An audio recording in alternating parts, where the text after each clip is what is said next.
اللہ تعالیٰ زبردستی کسی کو جنت میں داخل کرنے والا نہیں ہے، اور جنت کا معنی ہے تو محنت کرنی ہوگی، اس کے لیے محنت اور مشقت کرنی ہوگی، اس کے لیے ایمان اور عمل صالح اور تواصی بالحق اور تواصی بالصبر کے تقاضے پورے کرنے ہوں گے۔ لہذا یہ ہمارے ہاں جو اللہ تعالیٰ کی صفت غفاری اور اللہ تعالیٰ کی صفت رحیمی کا حوالہ جو ہے دے دیا جاتا ہے، ما غرک بربک الکریم، ایک مرکزی مضمون ہے یہ اس سورت کا جو آخری پارے میں ہے، سورۃ الانفطار۔ تمہیں کس چیز نے دھوکے میں ڈال دیا اپنے رب کے بارے میں؟ وہ کریم ہے، رحیم ہے، لیکن اس نے تمہیں اختیار دے کر تمہیں امتحان میں ڈالا ہے، اور اس کا نتیجہ نکلے گا تمہارے اعمال کے اعتبار سے۔ یہ ضرور ہے کہ محض عمل کی بنیاد پر کسی کی نجات نہیں ہوگی، اللہ کی رحمت کی ضرورت ہوگی، لیکن بغیر عمل کے تو وہ رحمت بھی آپ کو ملنے والی نہیں ہے۔ اپنی سی محنت کر کے اللہ تعالیٰ کی رحمت کا اپنے آپ کو مستحق ثابت کرو، پھر وہ رحمت خداوندی جو ہے دستگیری کرے گی۔ تو یہ چیزیں در حقیقت، اور ایمان کا بھی عام تصور کیا ہے؟ وہ جو شہادت ہے، اشہد ان لا الہ الا اللہ واشہد ان محمد رسول اللہ، اسی کو ہم نے ایمان سمجھ لیا، حالانکہ یہ تو اقرار باللسان سے ہم مسلمان تو ہو گئے۔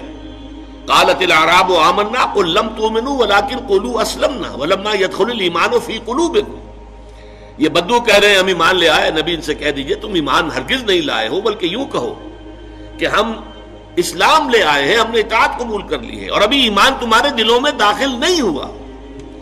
جب تک یہ ایمان دل میں نہ کھب جائے وہ ایمان نہیں ہے، وہ کلمہ شہادت ہے، وربل اٹیسٹیشن ہے، وہ اسلام کا رکن ہے، ایمان کا نہیں ہے۔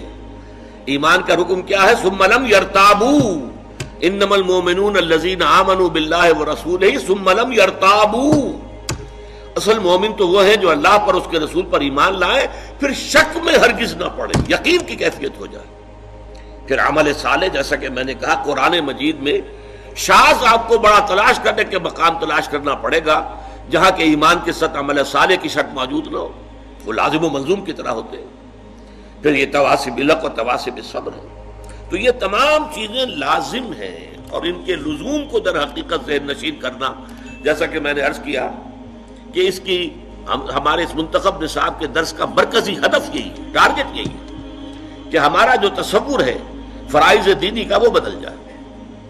اب دیکھیں ان چاروں چیزوں کے اندر در حقیقت یہ چار چیزیں نہیں ہیں، بلکہ یہ ایک ہی سلسلے کی چار کڑیاں ہیں، ایک سے دوسری شے خود بخود برآمد ہوتی ہے۔ میں اس کو ایک بڑی سادہ سی مثال سے پہلے سمجھاؤں۔ دیکھیے دنیا میں کوئی معاملہ آپ کے سامنے آتا ہے، فرض کیجئے کہ کوئی جھگڑا ہے، کوئی تنازع ہے، کوئی قضیہ ہے۔ پہلا کام، اگر آپ واقعتاً شریف انسان ہیں، مضبوط سیرت و کردار کے مالک انسان ہیں، صاحب کردار انسان ہے، تو پہلا کام کیا ہوگا کہ آپ اصل حقیقت تلاش کریں امکانی حد تک کہ مسئلہ ہے کیا، کس کا حق ہے، کون برحق ہے، کون جو ہے اس کا حق ثابت ہوتا ہے۔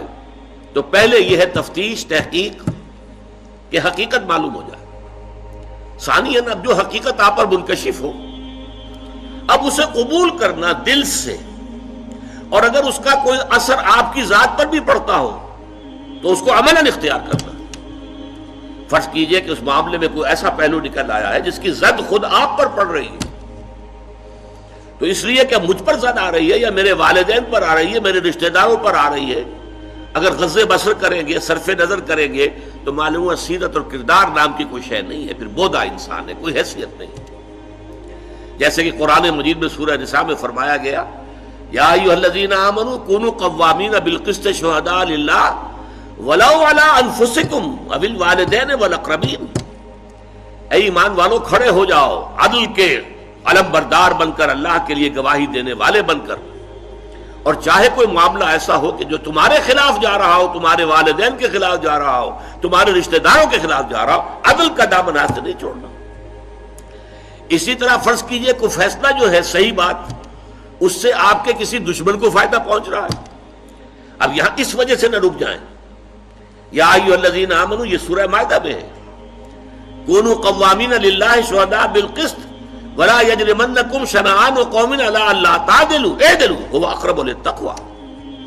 دیکھو کہیں ایسا نہ ہو کسی کی دشمنی تمہیں زیادہ عدل سے اور زیادہ حق سے منحرف کر دے، اس لیے کہ دشمن کو فائدہ پہنچ رہا ہے تو یہ بات میں کیسے کہہ دوں؟ نہیں، دشمن کو فائدہ پہنچ رہا ہو یا اپنے کو نقصان پہنچ رہا ہو، جو حق ہے اسے بیان کرنا ہے اور اسے قبول کرنا ہے اگر واقعی سیرت و کردار کا حامل انسان ہے۔ تیسرے درجے میں یہ کہ اس کا واشگاف اعلان کرو، ڈنکے کی چوٹ اعلان کرو۔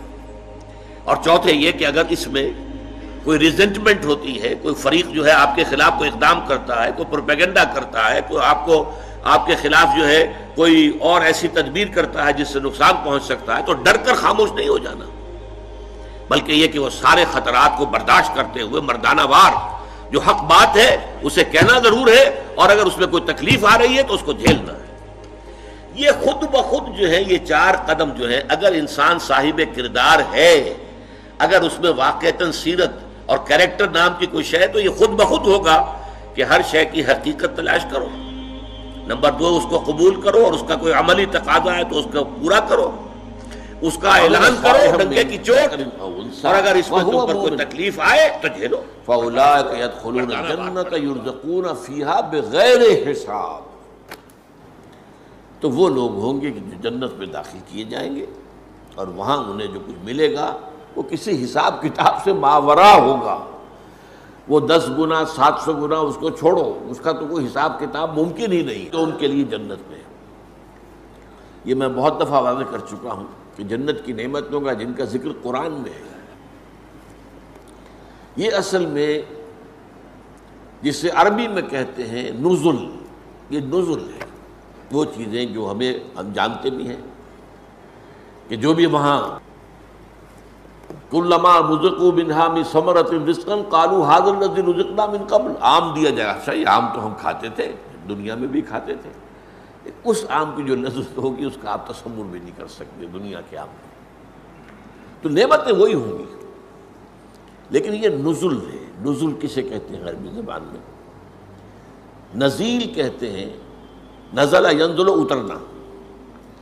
جیسے ہی کوئی شخص آپ کے دروازے پر آیا اور کسی سواری سے اترا، گھوڑے پر چڑھ کے آئے گا اس سے اترے گا، اونٹ پر سوار ہوا تھا اس کو بٹھا کر اترے گا، کار پر آیا کار سے اترے گا، نزیل ہے اب یہ۔